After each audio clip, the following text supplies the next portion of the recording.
बलवंत हनुमंत लाल की जय हो। तो आज राजा जनक जी के यहाँ राजा दशरथ जी तो नहीं, राजा दशरथ जी के राजपुत्र राम जी लक्ष्मण जी हैं। हमने दोपहर काल में चर्चा सुनाई थी। सब राजा लोगों ने अपना अपना बल लगाया, लेकिन धनवाटा समस्त नहीं हुआ। वो क्यों? ये चरित्र हम दोपहर में आपने सुना था। ये धनवा सजीव है, सजीव। इस धनवा में दधीच मुनि के प्राण हैं, तो इसलिए जितने राजा लोग इसमें बल लगाते थे, ये धनवा जिंदा था, ये वजन हो जाता था, ये उठाने से उठता नहीं था। अब जब राम जी आए पास में, तो राम जी का और धनवा का संबंध है बाबा पोते का। राम जी के संबंध में धनवा बाबा है, दधीच मुनि की हड्डियों से बना है। तो पिता का और बाबा का तर्पण पोता करता है, पुत्र करता है। जब राम जी धनवा के पास में आए, तो लेत चढ़ावत खींचत गाड़ी। सब लोगों ने राज समाज को प्रणाम न किया, और राम जी ने राज समाज को प्रणाम किया। जो जब सब लोगों को राम जी ने प्रणाम किया, तो मानो सब लोगों का आशीर्वाद, सब राजाओं का आशीर्वाद और गुरुजनों का आशीर्वाद राम जी को प्राप्त हुआ। जैसे राम जी धनवा के पास में गए और धनवा को देखा, तो राम जी की आंखों में आंसू आ गए। सब राजा लोग बड़े प्रसन्नता में आए थे, बड़े गर्व में आए थे, धनवा को तोड़ने आए थे। लेकिन राम जी ने जब धनवा को देखा, तो राम जी के आंखों में आंसू आ गए कि बाबा इतने बरस हो गए और तब से तुम्हारी मुक्ति नहीं हुई, तब से तुम्हारा उद्धार नहीं हुआ। और वो धनवा भी रोने लगा। किस लिए? दधीच मुनि ने सोचा, राम जी बरसों हो गए तुम कहां थे, हमारा तर्पण न हुआ।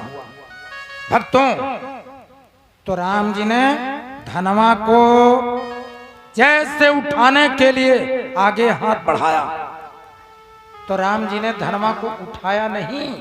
वो धनवा अपने आप इतने प्रेम से राम जी के हाथ में आ गया, कुछ पूछो मत। अरे धनवा की छोड़ो, एक छोटा बच्चा माता की गोद में हो और पड़ोस की महिलाएं, और आप उस बच्चे को कन्या लेना चाहो, तो कन्या नहीं आता, वो मम्मी के रे पखौरम चपटत। हाँ, वो तुमका देखे के बाद मम्मी चपट रहा था। वो सोचे थे तुमसे काम मतलब, मम्मी हमारी है। तो जल्दी ये सब छोटे वाले बच्चे दूसरे की गोद में नहीं जाते। और जब उनकी माँ उनको दीख पड़ती, तो लपक करके दोनों हाथ बढ़ा देते। छोटे लल्ला, इनको सिखाया नहीं जाता, ये बात कोई इनको सिखाता नहीं है, अपने हाथ से वो हाथ बढ़ा देते। देखा है? तो धनवा तो इतना पुराना, वो दधीच मुनि के प्राण हैं। लोग कहते हैं कि राम जी ने धनवा तोड़ा, लेकिन वास्तविकता ये नहीं है। राम जी ने धनवा नहीं तोड़ा ना, धनवा टूटा सीता जी की प्रार्थना से। धनवा को तोड़ना चाहा राजा जनक जी ने, धनवा को तोड़वाना चाहा राजा जनक जी ने, धनवा को तोड़वाना चाहा जानकी मैया ने, धनवा को तोड़वाना चाहा जनकपुरी के लोगों ने, धनवा को तोड़वाना चाहा रानी सुनैना ने। और ये राम जी धनवा को तोड़ना नहीं चाहते, क्योंकि इनकी बाबा की हड्डियां हैं। तो लेत चढ़ावत खींचत गाढ़े। राम जी ने जैसे धनवा में हाथ लगाया, तो धनवा अपने आप राम जी के हाथ में आ गया। तो पहले दुनिया के लोगों ने, राजा लोगों ने देखा कि राम जी ने धनवा को उठा करके तोड़ना चाहा, लेकिन राम जी ने तोड़ना नहीं चाहा। राम जी ने धनवा को उठाया और अपने कलेजे से लगाया, उस धनवा में अपना माथा लगाया, मस्तक लगाया, धनुष को प्रणाम किया। भक्तों, इतने पर सीता जी की प्रार्थना से, रानी सुनैना मैया की प्रार्थना से, राजा जनक जी की प्रार्थना से विचित्राकार हुआ।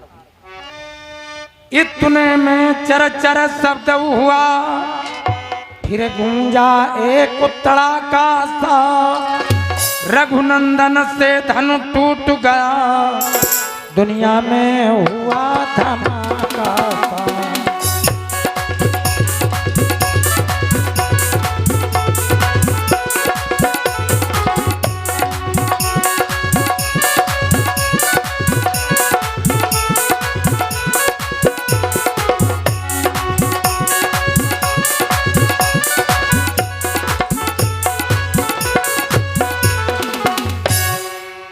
रामचंद्र भगवान की जय हो। बड़े जोरों से टंकार हुई, बड़े जोरों से गड़गड़ाहट हुई, और गड़गड़ाहट के साथ में बड़े जोरों से गर्जना हुई। धनुष टूट गया। उन दोनों खंडों को राम जी ने पृथ्वी पर डाल दिया कि प्रभु ने दोनों खंड जब दिए जमी पर डाल, और पृथ्वी से आकाश तक छाया घोष विशाल। बड़े जोरों से गर्जना हुई, और जैसे वो धनवा टूटा, जनकपुरी के लोगों ने देखा, राजा जनक जी ने देखा, राज के कर्मचारियों ने देखा, तो सप्त सुरों में बाजा बजने लगे। राजा जनक जी हंसने लगे प्रसन्नता में। आकाश मार्ग से देवता पुष्पों की वृष्टि करने लगे। भाट लोग, ब्रह्म भाट लोग बिरदावली गाने लगे, गुरु लोग आशीर्वाद देने लगे। दोनों खंडों को राम जी ने पृथ्वी पर डाल दिया, और सीता मैया जानकी जी जो हैं वो सखियों के साथ में आई। सखियां बोली, हो माल जानकी जय माल जानकी, पहनाओ राघव जी को जय माल जानकी, पहनाओ राघव जी को जय माल जानकी, पहनाओ राघव जी को जय माल जानकी, पहनाओ राघव जी को।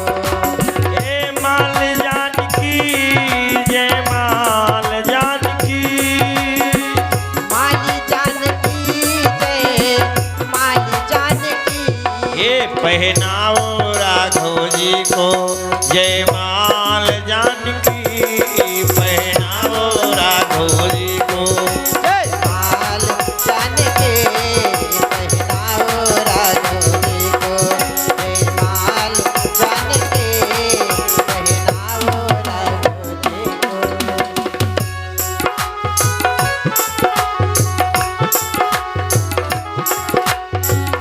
गावती बजावती सखियां सिखावती, गावती बजावती सखियां सिखावते, गावत बजावते, सखियां सिखावते, दुल्हा निरखी के निहाल जानकी,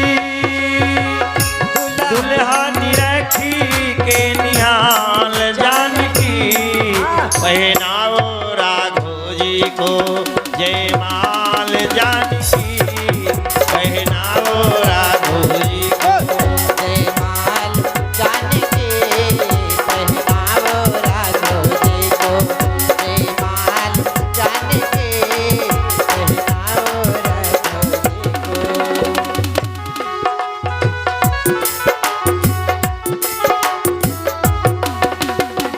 सिय कमनीय खड़ी चित्र लिखित सी, सिय कमनीय खड़ी चित्र लिखते सिए, सिए कमले खड़े, चित्र लिखते सिए, प्रेम विवश वै सुहाल जानकी, प्रेम विवश ऐ सुहाल जानकी, पहनाओ राघव जी को जय माल जानकी, पहनाओ राघव जी को जय माल जानकी, पहनाओ राघव जी को जय माल। जय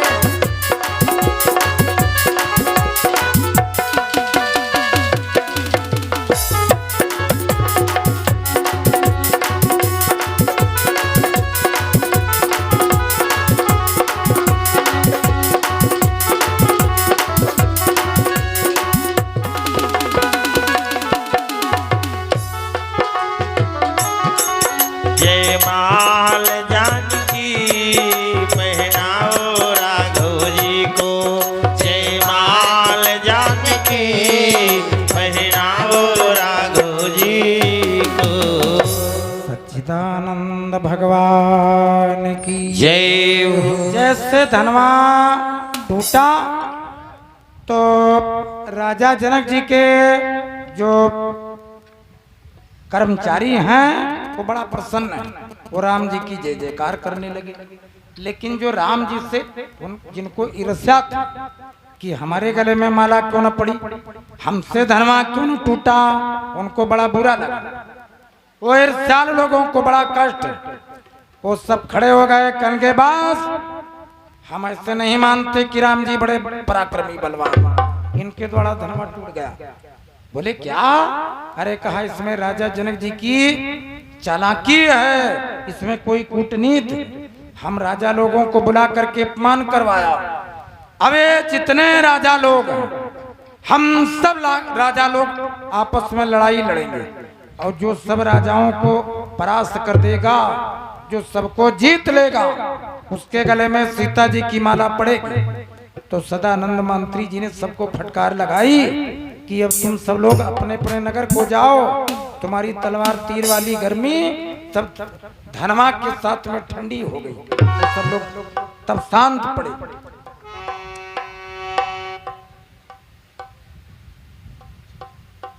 परशुराम जी जंगल में थे, एक महेंद्रगिरी था पर्वत, महेंद्रगिरी पर झोपड़ी में तप कर रहे थे परशुराम। भक्तों, जब परशुराम ने यह आवाज सुनी, बड़े जोरों की गर्जना सुनी, टंकार, तो परशुराम जी कंधे पर तरकस और हाथ में फरसा लिए, धनवा लिए, तुरंत राजा जनक जी की रंगशाला में आए। और राजा जनक जी के यहाँ जैसे आए तो राजा लोगों ने जब देखा परशुराम जी को, तो परशुराम जी बड़े पराक्रमी थे और राजा लोगों को दंड देते थे, राजा लोगों को मार देते थे। ये राजा लोगों को दंड क्यों देते थे? उस समय के राजा लोग बड़े उपद्रवी हो गए थे, वो मांस का भक्षण करते थे, मदिरा पान करते थे और वेश्याव्रत में लग गए थे। सब राजा रियाया के लिए आपस में लड़ाई झगड़ा करते थे, मारपीट करते थे। तो पृथ्वी पर परशुराम जी का अवतार हुआ, उन राजा लोगों का दमन करने लगे, उनका मान मर्दन करने लगे, उनको दंड देने लगे। और जब कोई चीज बढ़ जाती है तो उसकी स्थिति को संभालने के लिए परमात्मा कोई न कोई तरकीब पैदा कर देता है, कोई न कोई युक्ति पैदा कर देता, निकालता है। परशुराम जी आए, और जैसे परशुराम जी आए तो जिस राजा की तरफ देख लेते हैं परशुराम जी, वो राजा बिना पूछे मारे, डर के मारे, पहले अपने बाबा का नाम और अपने नगर का नाम और फिर अपने पिता का नाम और फिर अपने राज्य का नाम बिना पूछे बताए रहा है। जिसकी तरफ देख लेते हैं वो मारे, डर के मारे, उसकी स्थिति बदल जाती, मारे डर के मारे। तो परशुराम जी बड़े क्रोध में आए।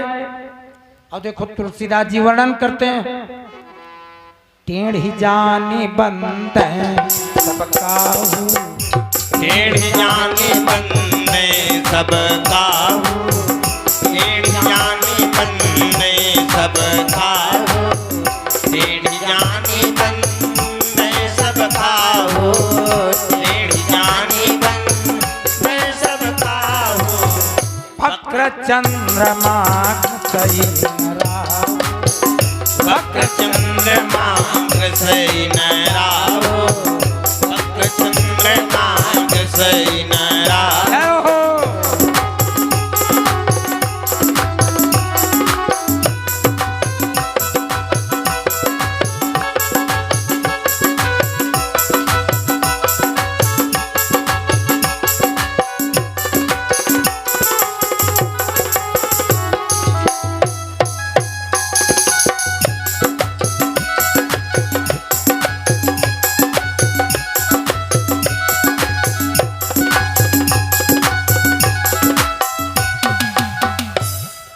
टेढ़े आदमी से सबको डर बना रहता है, खतरा। ये केचुआ होता बड़ा सीधा बीधा और किसी का कुछ बिगाड़ता नहीं है, लेकिन ये मछली मारने वाले लोग जो है उसको काट करके कटिया में कांटा में लगा देते हैं। और सांप अगर निकल आवे, ये भेड़ बकरे हैं, इनका बलिदान कर दिया जाता है। बकरी और भेड़ मुर्गे का, कबूतर का, इनका पक्षियों का लोग बलिदान कर देते हैं, बलि देने वाले। लेकिन सिंह की बलि और सांप की बलि कोई चढ़ाता नहीं है। तो टेढ़े आदमी से खतरा बना रहता है। और ज्यादा सरल हो, ज्यादा सरल तो तुम्हारा सब लोग नुकसान कर देते हैं। ज्यादा सरल हो तो तुम्हारी जमीन पर कोई दूसरा कब्जा कर सकता, तुमको परेशान करेगा। तो थोड़ा स्वभाव टेढ़ा भी होना चाहिए। हाँ, अधिक सिधाई ते बड़ दोषु और टेढ़ जान बंदे सबका हो। वक्र चंद्रमा ग्रसय न राहु। जब चंद्रमा पूरा होता गोलाई में, तब राहु केतु चंद्र ग्रहण ये बदला नहीं लेते, तब चंद्र ग्रहण नहीं होता। जब वो हंसिया की बाल की तरह जब चंद्रमा टेढ़ा होता है, तब वो चंद्र ग्रहण नहीं होता। जब वो गोलाई में होता सीधा सीधा एकदम पूरा, तब ये बदला लेते हैं, उल्टा काम, उल्टा काम। तो तुलसीदास जी ने ये बड़ा शुद्ध भाव दिया। टेढ़ जान बंदे सबका हो। टेढ़े आदमी से सब लोग बहुत भली प्रकार से वार्ता करते हैं, उससे डरते हैं। और एक बात और है, ज्यादा सरलता में आदमी का नुकसान हो जाता है। जो ज्यादा सीधा होता है वो अपनी नाश कराता है। और मीठे गन्ने को देखो तो कोल्हू में पेला जाता है।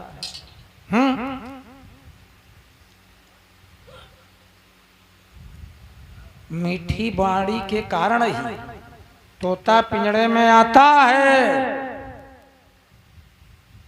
सुख का संवाद कभी दुख का कारण बन जाता है। और टेढ़ापा जानते हो क्या? जौन बोल्ट खुला ही ना, हिम्मत त्यारो खाना वाला न लागे, फाइनल रेंच स्क्रू रेंच कोई रेंच न लागे, बस उसका आखिर में आका उपचार है। ऊपर तुम डायरेक्ट तुम हथौड़ी रेंच चलाओ, छेनी से हथौड़ी से उसका अलग करो, खुल जाएगी। सही बात। तब जो आदमी सरलता से न मानता हो, डंडा का विधान उसके लिए, डंडा डंडा का विधान। ये सब लोग बातों से मानते नहीं हैं। ये पुलिस वाले किस लिए डंडा रखते हैं? सबके पास डंडा है, तुम्हें सभी ने बिना डंडा वाले हो। वो किसान यूनियन वाले तुमका समझावत परेशान की डंडा रखो। टोपी बिल्ला डंडा तीन ही आइटम। देखो पुलिस के पास में टोपी और बिल्ला भी लगा है, यूपीपी, और डंडा भी है। बस तुम्हें कैसे हो कि सब जगह परेशान किए जाते हो, रोके जाते हो। काहे डंडा नहीं है तुम्हारे पास? हमारी गाड़ी में तो डंडा है, फर्स्ट क्लास, बढ़िया शीशम के खरा दे। और जब कोई बात होते है तो जो ढाल बजावत है, एक डंडा ही लेके निकलत है, एक डंडा हम लेके निकले, बस वो जान जाते हैं कि बेढब है। सही बात। ज्यादा सीधे सीधे हाथ जोड़े उस काम नहीं चलत है। हाँ, हम कोई महात्मा थोड़ा हुआ ना, हम संतान ना। समझावन खां अगर तुम्हारे पास हम है, डंडा क्या तो असर ना हो, समझावन खां। डंडा तुरंत समझा देते, कोई मैं देरो नहीं लागत है। लेकिन अब बिना मतलब कहीं तुम पानी में आ जाओ, झगड़ा मत कर देना। हाँ, बिना मतलब झगड़ा मत कर देना, नहीं तो परेशानी पैदा हो जाएगी। लेकिन डंडा जरूरी है। अरे महात्मा गांधी के पास में लाठी है, दुर्गा माता के पास में तलवार, शिव जी के पास में त्रिशूल, विष्णु जी के पास में चक्र, कृष्ण जी के पास में वो भी चक्र रखते थे। मुरली है, राम के पास टेढ़ा धनवा है। जितने देवी देवता उनके पास में अस्त्र शस्त्र और पुलिस वाले राइफल लगते हैं। बहुत लोग रिवाल्वर लेकर के चलते हैं। बस तुम ही एक ऐसे हो बिना डंडा के। डंडा जरूरी। परशुराम जी के पास फरसा है, धनवा है। आ गए और जैसे राजा लोगों ने देखा वो सब तितर बितर एक दूसरे को बड़ी कोप दृष्टि में देखते थे। तो राजा जनक जी के यहाँ करके परशुराम जी बोले, हे जनक कहो क्या कारण है, यह ऐसी भीड़ भाड़ क्यों है, यह अभी सोरसा था कैसा, वीरों में छेड़छाड़ क्यों है। यहाँ पर इतना ये जन समुदाय राजा लोगों का मंडल भीड़ भाड़ क्यों है। तो राजा जनक जी ने धनवा तोड़ने की पूरी बात कह दी और सीता जी के स्वयंवर की बात बता दी। जैसे परशुराम जी ने जाना कि धनवा तोड़ा गया शिव जी का, अब तो परशुराम जी क्रोध में आ गए, बोल पड़े, ओ मिथिलापति अबे बतला, सुधनवा किसने तोड़ा है और किसने इस भरे स्वयंवर में सीता से नाता जोड़ा है।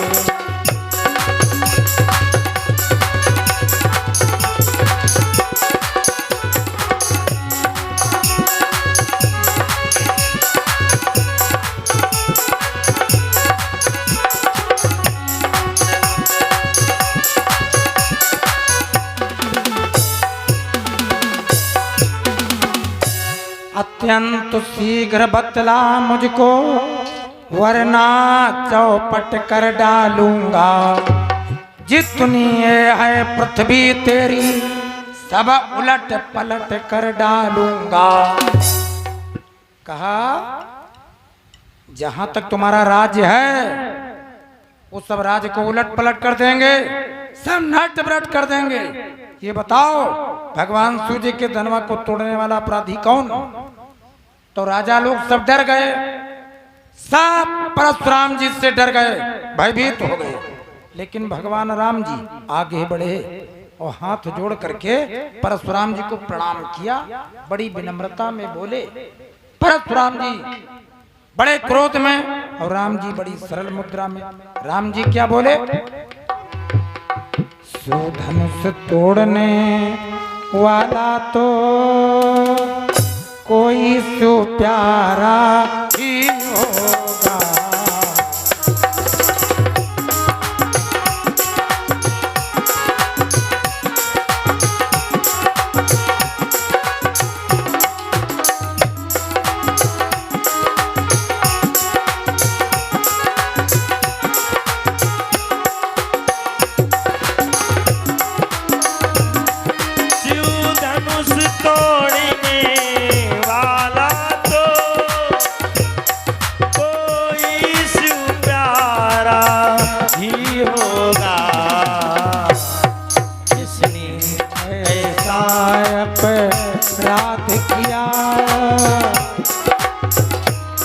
जिसने ऐसा राध किया वो दास तुम्हारा ही होगा।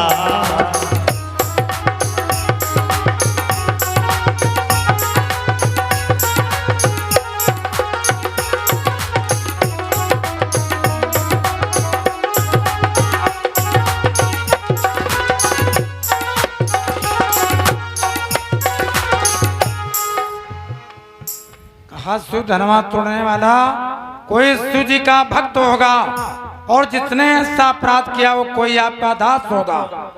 जिस पर आप जैसे ब्राह्मणों की दया है, आशीर्वाद है, ये काम वही कर सकता है। और जिस पर आप जैसे ब्राह्मणों की कृपा है, जो कृपा पात्र गुरुओं का है, ये काम वही कर सकता है। जिस पर है कृपा ब्राह्मणों की, वो कब किससे डर सकता। और जब राम जी सबसे पहले बोले, बस समझते देर न लगी। परशुराम जी को समझते देर न लगी, परशुराम जी जान गए। परशुराम जी बोले, कहने लगे राम, हे राम बने हो तुम अगुआ इस छत्री दल की गाड़ी में, इसलिए मसलो याद आई तिनका है चोर की दाढ़ी में। चोर की दाढ़ी में तिनका। एक रत्ती भर की बात आपको बता दें। एक सेठ जी थे, तो सेठ जी कथा भागवत नहीं सुनते थे, कथा भागवत में कोई प्रेम नहीं था। उनके एक मित्र थे, तो मित्र की पत्नी के जुड़वा बच्चे पैदा हुए, जुड़वा बालक। तो जो बालक बड़े हुए तो उन लड़कों का मुंडन, अच्छा मुंडन में नाच गाने का प्रबंध भक्तों। तो जब सेठ जी को समाचार मिला, न्योता मिला कि नाच गाने का प्रबंध है, तो सेठ जी ने सोचा कि अब तैयारी कर ले, मैं सांप को नाच गाना है, सब कामों से फुर्सत ले लें। तो पुराना जमाना, वो 50 साल पहले की बात। तो सेठ जी ने लिया लोटा। अच्छा, तब ये लाइटिन वाइटिन ये सब बनते नहीं थे गांव देहात में। अब तो समय दूसरा चल रहा है। पहले के समय में आदमी सवेरे पानी लेकर के गांव के बाहर लैट्रिन जाता था, घर में खाना खाया जाता था। लेकिन अब उल्टा काम, अब आदमी लैट्रिन घर में जाते हो, खाना हुआ ढाबा पर खाता है। परिवर्तन है, उल्टा काम। पहले महिलाओं से कहा गया था कि बाल बढ़ाओ और नाखून कटाओ, है। देखो पहले जो नहीं महिलाओं के बाल लंबे होते थे तो माना जाता था कि बहुत अच्छा बाल लंबे। लेकिन अब महिलाएं बाल कटाए डरती हैं, आगे के बाल कटाए डरती हैं और नाखून सुज्जा का। हम सोचित भगवान ही फराई दाम कितना मांगे थे।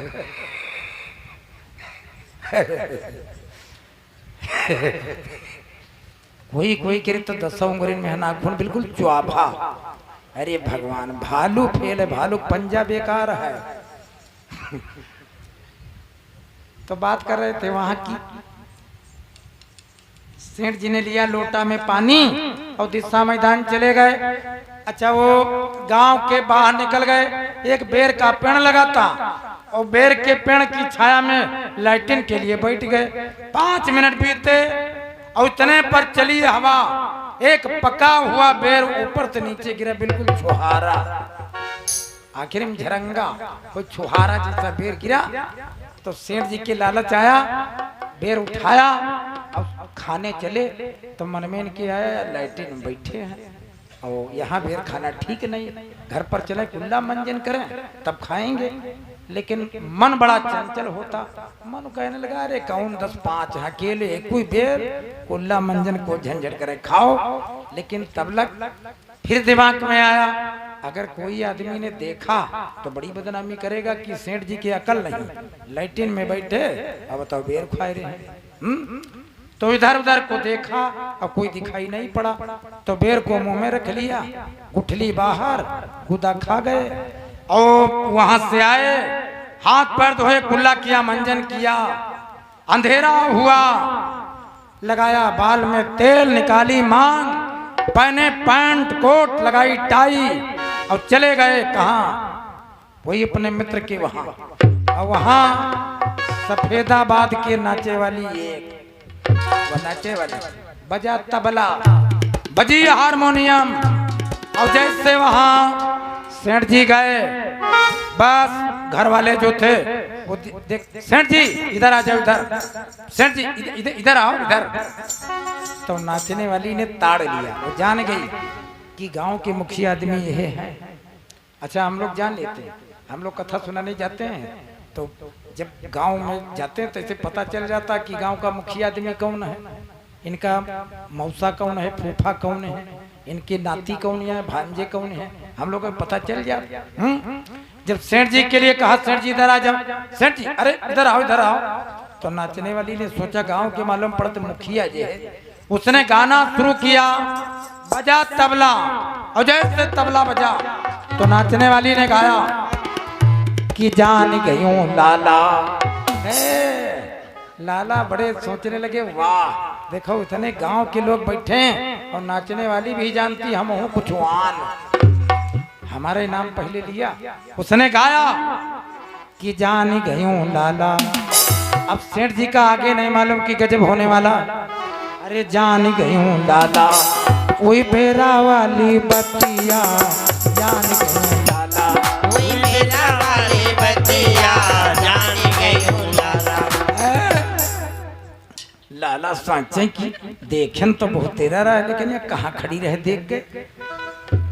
अब उनके चोर दाढ़ी में तिनका निकाले, 50 रुपया की नोट जैसे दिखाया, नाचने वाली ने रुपया देखा, झपट्टा मार करके वहां गई और जैसे रुपया हाथ से लिया तो सेठ जी ने अंगूठा से नोट के देते ही समय माँ की चुटकी दाब दे। और उसे चुप्पे से कहने, कोई जाने ना। अच्छा नाचने वाली ने जाना, कहा जाना ही ना। तो उसने सोचा कि वो कापी में काहे लिखा जा, जो कोई रुपया दे तो कापी में लिखा जा। और सेठ जी ने कहा कोई जाने ना, मतलब कलम बंद हुआ। वो तबला के पास गई और फिर गाया, बेरा वाली बतिया हुई बेरा वाली बतिया, बेरा वाली बतिया हुई बेरा वाली बतिया, बेरा वाली बतिया हुई बेरा वाली बतिया, बेरा वाली बतिया हुई बेरा वाली बतिया, जान गई हूँ लाला, हाँ जान गई हूँ लाला, हुई बेरा वाली बतिया, जान गई हूँ लाला। लाला सोचने का तुम नमानी का, फिर निकारा सबका नोट, फिर दिखाया, झपट्टा मार करके पास में आई। उसने सोचा कि लाला का यह गाना बड़ा पसंद है, वो देखो तुरंत फिर नोट। अच्छा नाच माँ पैसा देने वाले, हम यहाँ 10 दिन कथा सुनाई, बस 11 कैसे क्या हुआ, और इका पैसा लेके मंतुर मालूम होते, वही छाया हुआ नाम फलाने पालेसर वाले। और गाना कटी ना, गाना कटी तो 200 रुपये से कम्मा न कटी, और 5 मिनट बीतत नहीं गाना कट जा। और हम यहाँ 7 दिन तक कथा सुनाई।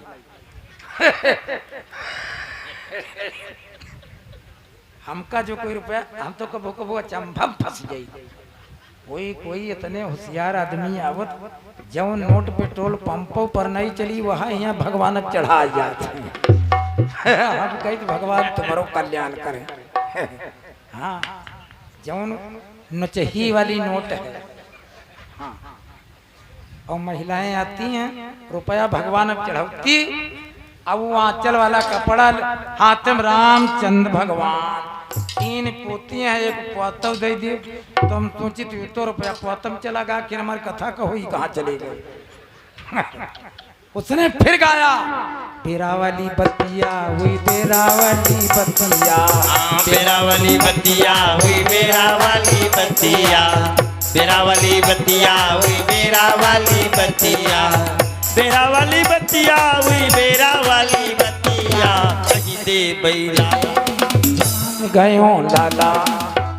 लाला सोचिन मानी वानी न जनो, जे भाई महाट्यारा 200 का नोट निकाला और फिर दिखाया, झपट्टा मार करके आई और जैसे नोट पकड़ी, सेठ जी ने फिर कहा है, कहो ना जान गए तो जान जा, बस आगे बात बढ़ाई ना। अच्छा हुआ जाने की ने कहा यही गाना पसंद था, हुआ जाने कलम बंद हुई है। वो फिर रुपया लेकर के गई और फिर गाया, बार बार मोहे रुपया देखा, बार बार मोहे रुपया दिखावे, रुपया दिखावे पास में बुलावे, रुपया दिखावे पास में बुलावे। अरे बेरा वाली बतिया हुई बेरा वाली बतिया, कही दे बैलाला, कही दे बैलाला, हुई बेरा वाली बतिया, कही दे बैलाला, हुई बेरा वाली बतिया, कही दे बैलाला। बस लालकता आएगा काला, बस बंद करो तबला मंजीरा बंद करो। 1 घंटे तो है तमाशा, कह दिया जान गए। हम कहते हैं मामला टल जाए। अरे लोगन पूछे का बात लाला, का बात काला, का बात का बात, 1 घंटे तो है तमाशा हो रहा है। हम कहते मामला अब डर जाए, बात आगे न बढ़े। घर वाले कहला करे लाला का बात, का बात। अरे लोग पूछे मार इतना बिगड़त का है? अरे काला बिगड़े, हम दोपहरे गए रहन लैट्रिन। अच्छा वहाँ लैट्रिन में एक बेर खा लेन कौन बड़ा अपराध कोई डरे? कह दिया जान गए कौन बड़ा पाप कह डरा? तब आदमी सोचे अरे लाला ये बदे मार रुपया उड़ाए रहे। चोर की दाढ़ी में तिनका लाला अपने मुंह से अपनी बात कह दिया। इसको कहते हैं चोर की दाढ़ी में तिनका। वो जो चोर आदमी होता है तो वो सशंकित रहता है। बोलिए रामचंद्र भगवान की जय हो। जैसे राम जी बोले, बात परशुराम जी को समझते देर न लगी। परशुराम जी कहने लगे, हे राम बने हो तुम अगुआ इस छत्री दल की गाड़ी में, इसलिए मसलो याद आई तिनका है चोर की दाढ़ी में।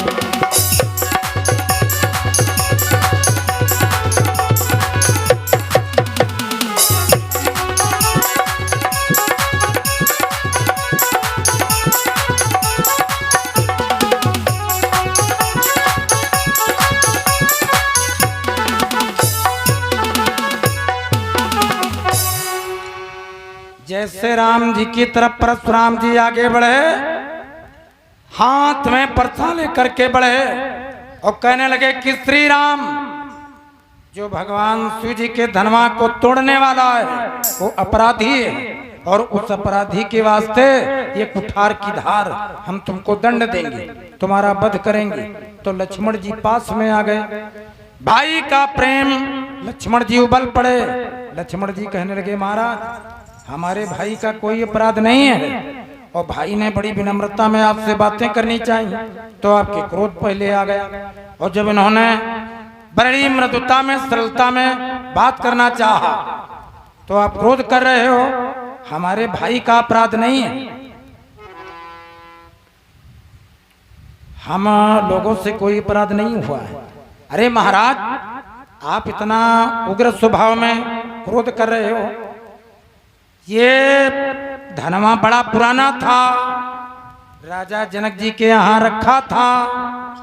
इसको राजा ने तोड़वाने के लिए राज समाज को बुलाया। इतने राजा लोगों ने इसमें बल लगाया, ये कमजोर हो गया। इसको तोड़ने का प्रयत्न किया, राजा लोगों से कमजोर हो गया। और जैसे हमारे भैया ने इसमें हाथ लगाया तो छुआती टूटी। हमारा कोई अपराध नहीं, ना हमारे भाई का अपराध है, बिना मतलब आप क्रोध करते हो। छुआती टूटी रघुपति न दोषु, छुआती टूटी रघुपति न दोषु, छुअति टूटे रघुपति न दोषु, छुअति टूटे। छुअति टूटे रघुपति न दोषु, मुनि बिन काजे देहो। मुनि बिनु काज करहु कतरोसु, मुनि बिनु काज।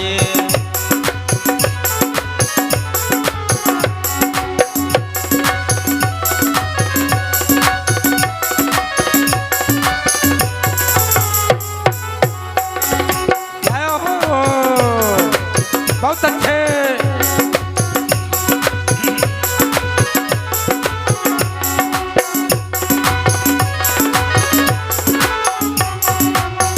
ये हमारे भाई का कोई अपराध नहीं है। जैसे हाथ लगा हुए ऐसे अपने आप टूट गया। हमारे भाई के ऊपर बिना मतलब क्रोध क्यों करते हो? जैसे परशुराम जी ने सुना कल के बाद, अरे ढीठ तुझको मालूम नहीं है, अरे वो राजा के मूर्ख लड़के बीच में बात काटता चला जा रहा। हमको तुमने कोई न्योतारी बामन समझ लिया जो डांटते चले जा रहे हो। अरे मैं कोई साधारण ब्राह्मण नहीं हूँ।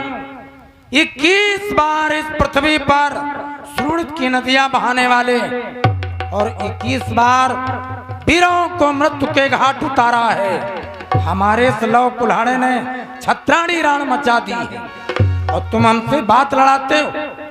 लक्ष्मण जी कहने लगे महाराज, अगर 21 बार इस फरसे से आपने वीरों की गर्दनें काटी हैं तो इस फरसे में अब कोई दम नहीं है, इसकी धार गुठली हो गई है और जितना तुम बोलते हो उतना भी फरसे में दम नहीं है। बलिहारी है इस फरसे को, आप जितना क्रोध कर रहे हो उतना बल अब फरसे में नहीं है।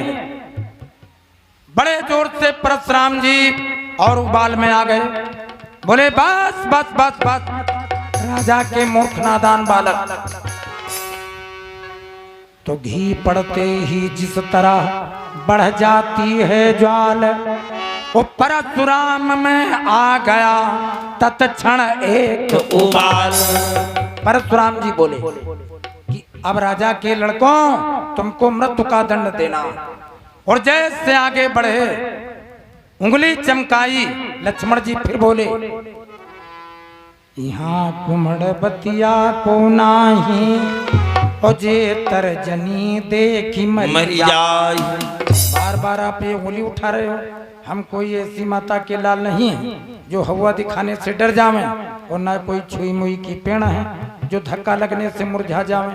हम डरने वाले नहीं हैं, हम सूर्यवंशी क्षत्रिय। अब तो परशुराम जी और लाल हो गए, बड़े क्रोध में आए, आगे जैसे बढ़े बस लक्ष्मण जी बोल पड़े,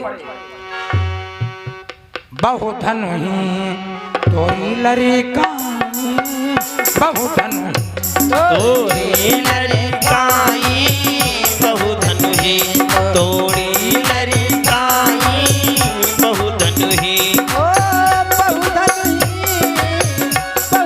ही तोरी लड़काई। बहुन असर से जय हो। बहुन असर से कीन गोसाई, बहुन असर से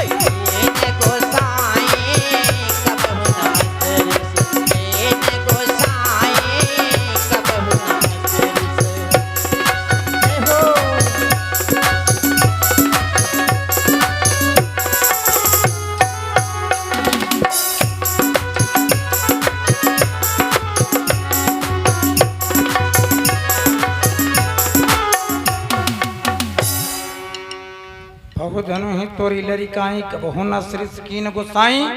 इस चौपाई का भाव क्या है? लक्ष्मण जी ने कहा कि बहुधनु ही तोरी लड़काई, लड़कपन में तुम्हारी तमाम धनुइयां हमने तोड़ी, तब कभी इतना गुस्सा न किया। इस धनवा में क्या लाल लगे हैं, इसका तात्पर्य क्या है? तो बात थोड़ा ध्यान में लाइए, एक बार जयकारा लगा दीजिए, तेज आवाज में बोल दीजिए, तेज आवाज में बोल दीजिए और नींद में मत रहना।